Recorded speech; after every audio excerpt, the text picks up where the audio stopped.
I don't think this is something that really comes as much of a surprise to anyone, but apparently the guy that was the director for the Concord game that came out this past summer had stepped down from Firewalk Studios.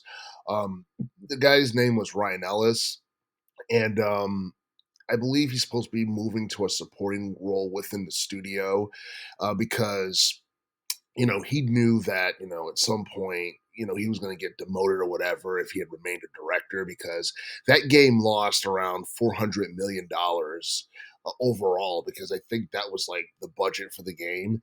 And I don't know, it was pulled from I believe it got pulled from sale like in less than like 2 or 3 weeks after its release. And the thing is, it's something that a lot of people feel like it's unfortunate, but the game itself felt so bland and uninspiring.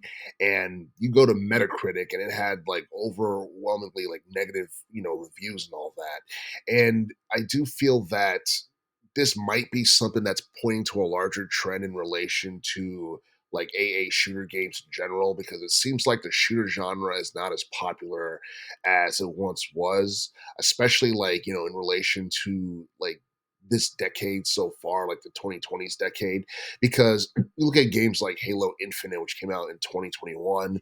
It was a game that a lot of people considered a massive flop. And I think that was a game that ended up getting way more negative reviews than people had initially thought. And and I don't know, like the game in general was just in horrible shape. And I think like, it was just one of those it's one of those titles that I don't know, it's something that can basically sink a studio for the most part. And I'm surprised that like, the studio didn't get shut down or anything like that from its losses or anything.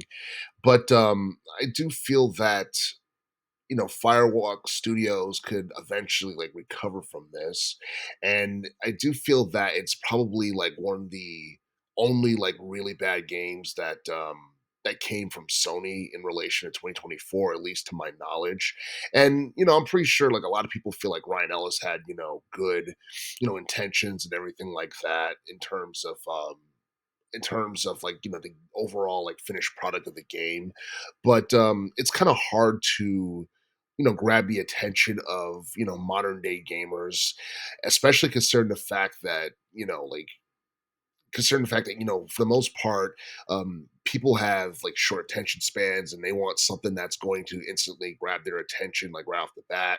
And then you look at the cost of gaming, that's something that's constantly going up, and it's something that people don't feel like spending on anything unless they feel like they're going to get their money's worth. And and I do feel that Concord, um, like it's one of those games that's going to be considered like the Babylon's fall of this year in relation to overall, perception. Because I think Babylon's Fall is a game that came out like a few years ago and it was considered to be like one of the worst video games of.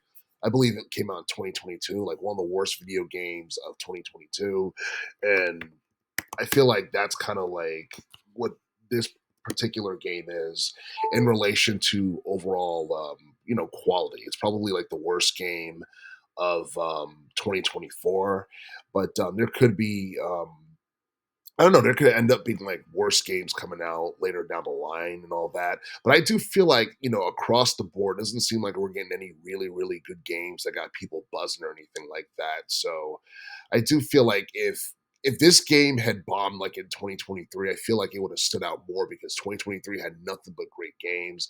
2024 has been kind of hit and miss for the most part, but I'm pretty sure like this is something that's going to blow over by the time we get to 2025 because we have a handful of high profile video game releases as it relates next year.